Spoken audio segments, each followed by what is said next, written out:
And it struck me this last week when I was, we are the salt of the earth.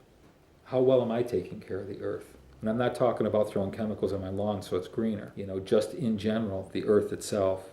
And I want to put one more note here that this idea of being trampled underfoot on a footpath has nothing to do with hell. So this is not like one of those things, oh my God, I'm going to go to hell if and it's not what Jesus is. He's not even talking about that at all. He's talking about being thrown out basically by men, a self-imposed rejection as a result of rejecting the revelation that he's given us of who we actually are. Instead of being cast out like a net that he said we would be, fishers of men, we're cast out by men to be trampled underfoot. It's an interesting kind of thing. We've given away our identity. We've forfeited our identity. I put off to the side here this morning, I was thinking about it. A grape has a potential to become one of two things, or it could just be a grape and be eaten. One said a raisin, one said wine. When we think of wine, we think of all the things that Jesus said about wine and all the prophetic words about new wine and the Spirit and all that. A raisin, on the other hand, is a poor little chap that just got dried out and never became wine. Dried up, shriveled up. I like raisins, by the way.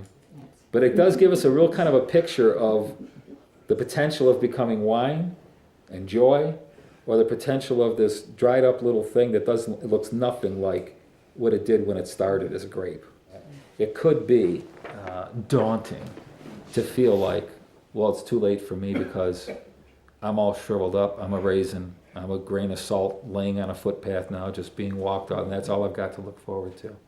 In between the end of the question, how will it be made salty again? That's a question. He doesn't give us an answer. But what's the next thing he says? It's good for nothing anymore. So he's given us, okay. And then what's the next bit?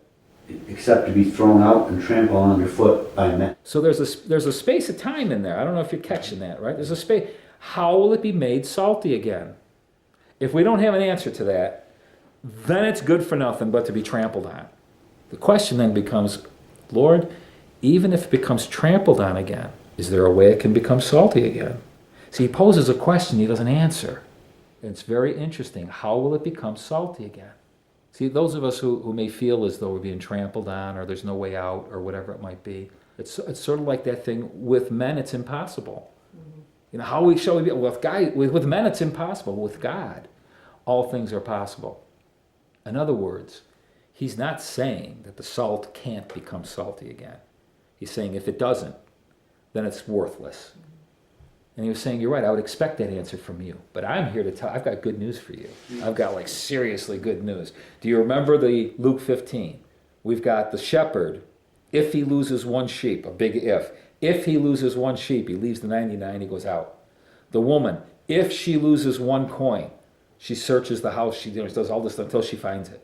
And we get to the prodigal. And it's kind of funny because there isn't an if the father loses the son. There's no if in that one. That one, the son goes out. He asks for the inheritance, as you know, when he goes out. Do you guys remember when is the turning point for him where he decides to return? Do you remember that line where it says he came to himself? Mm-hmm. And he makes his way back to a place where he can be restored. That's what we see the Father do. He gives him everything and more. But he had to come to a point, and this is critical, not just for us in this room or people watching this, but this is a spiritual principle. Until we're willing to say about ourselves what Jesus says about us, we are not coming to ourselves. Mm-hmm. We're in some kind of a mess, someplace, in some kind of a pigsty, doing something that we weren't designed to do. That whole, call it what you will. It's not till we come to ourselves. And who is ourselves? The one that God made us. And who is that? The one he said we are.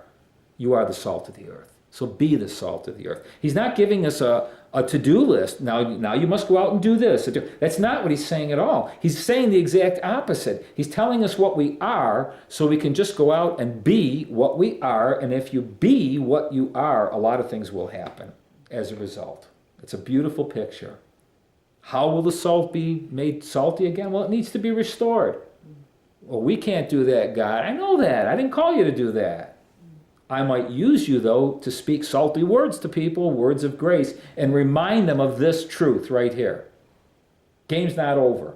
And if you're laying down on the path someplace, come on home. Just get up, get off the path, and come on home. Get back into the presence of your Father. It's the only thing I ask you to do. I'll do the rest. The Son doesn't do anything when he returns, does he? Except receive the restoration. That's all he does. He receives the restoration and becomes the salt once again. Regains his flavor, his passion, and his purpose. He never was not salt. Yeah? It's a good word, wasn't it? I thought so.